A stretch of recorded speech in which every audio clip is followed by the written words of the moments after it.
10,000 रुपए, मात्र 10,000 रुपए आपने रिलायंस इंडस्ट्री लिमिटेड के आईपीओ में 1977 में इन्वेस्ट किए होते तो आज वो 10,000 रुपए 2 करोड़ रुपए बन गए होते।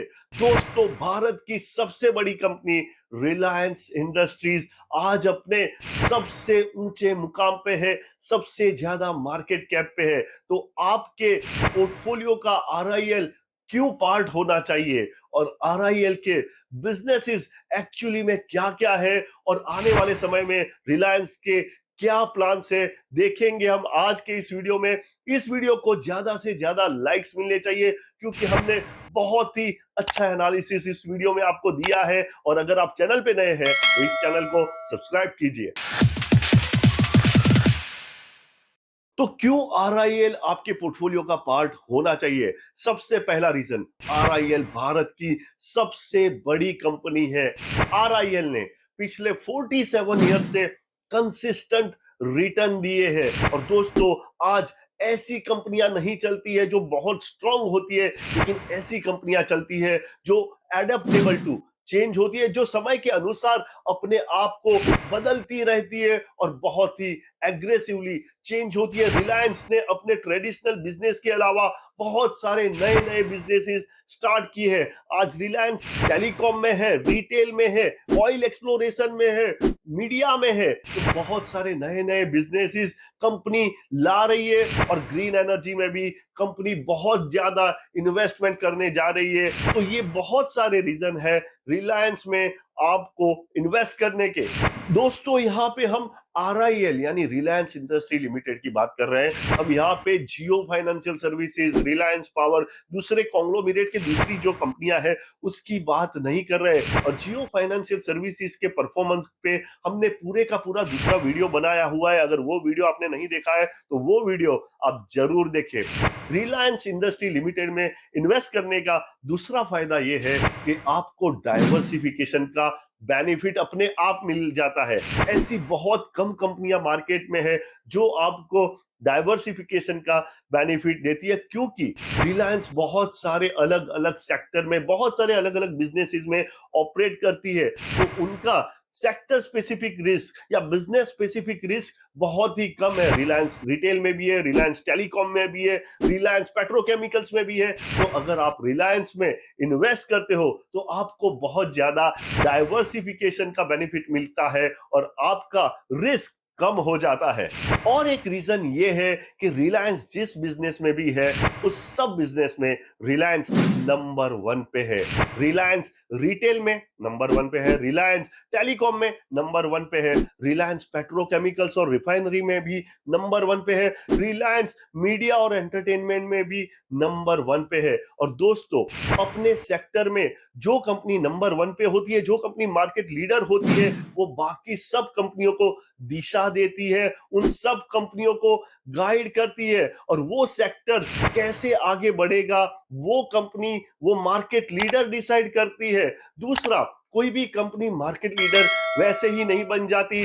जब लाखों कस्टमर्स उस कंपनी की प्रोडक्ट्स और सर्विसेज पे भरोसा करते हैं, तब जाके वो कंपनी मार्केट लीडर बनती है। तो ये और एक रीजन है रिलायंस में इन्वेस्ट करने का। पिछले 2 साल में आपने देखा होगा कि रिलायंस में ज्यादा ट्रैकिंग नहीं था, यानी रिलायंस ने इतना अच्छा रिटर्न्स नहीं दिया है। उसका एक रीजन ये है कि रिलायंस ने अपना बहुत सारा कर्जा पिछले 3 से 4 साल में कम किया है, बहुत ज्यादा डेट का रीपेमेंट किया है। दूसरा, रिलायंस ने बहुत ज्यादा कैपिटल एक्सपेंडिचर भी किया है, तो उसके लिए भी उसको पैसे की जरूरत पड़ी है। लेकिन इन सब के बावजूद दोस्तों, रिलायंस ने हर बिजनेसेस में अच्छा खासा ग्रोथ किया है। इवन जो फाइनेंशियल नंबर्स भी है वो बहुत ही अच्छा परफॉर्मेंस दे रहे हैं। दूसरा, रिलायंस ने दो बिजनेसेस, रिटेल बिजनेस और टेलीकॉम बिजनेस में पिछले 3-4 साल में बहुत ज्यादा इन्वेस्ट किया है,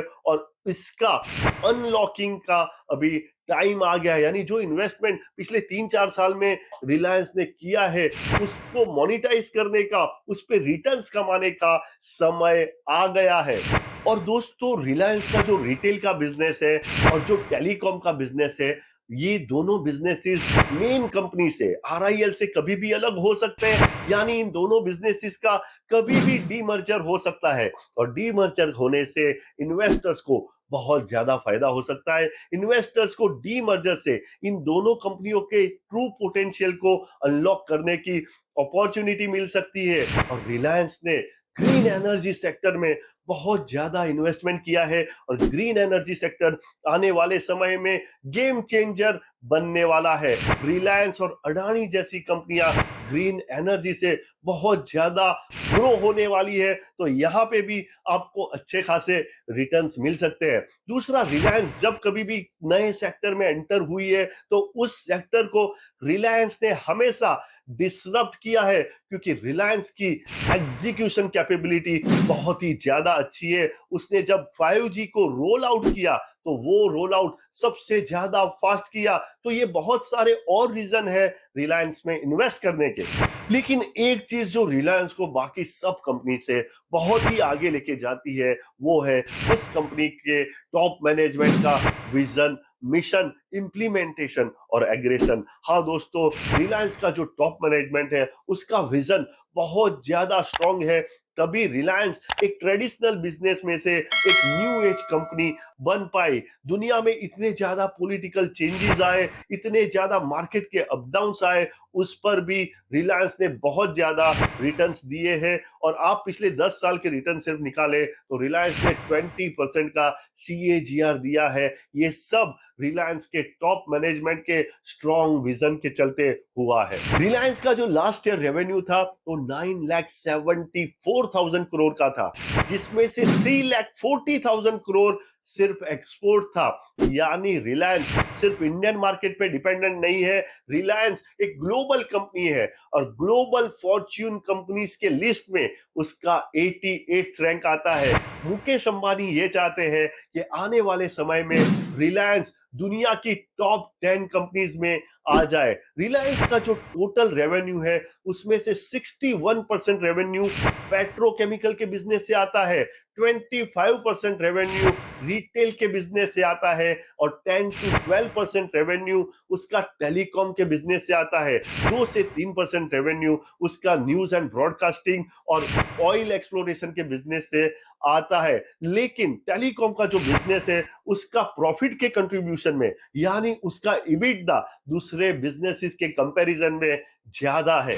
और दोस्तों, जैसे मैंने बताया कि आने वाले समय में वही कंपनियां सक्सेसफुल हो पाएगी जो समय के अनुसार बहुत ही तेजी से चेंज हो पाएगी, और रिलायंस ये काम बहुत अच्छे से जानता है। चाहे रिटेल का सेक्टर हो, चाहे टेलीकॉम का सेक्टर, रिलायंस बहुत ही ज्यादा इनोवेशंस कर रही है, बहुत ही ज्यादा इनोवेटिव ब्रेक थ्रू प्रोडक्ट्स लेके आ रही है। यहां तक कि अपने ट्रेडिशनल बिजनेस में भी कंपनी ने बायोडिग्रेडेबल पॉलिएस्टर और कार्बन फाइबर जैसे प्रोडक्ट्स लेके आई है। और रिलायंस ने ग्रीन एनर्जी सेक्टर में बहुत ही ज्यादा इन्वेस्टमेंट किया है। कंपनी जामनगर में ग्रीन एनर्जी की 5 गीगा फैक्ट्रीज लेके आ रही है।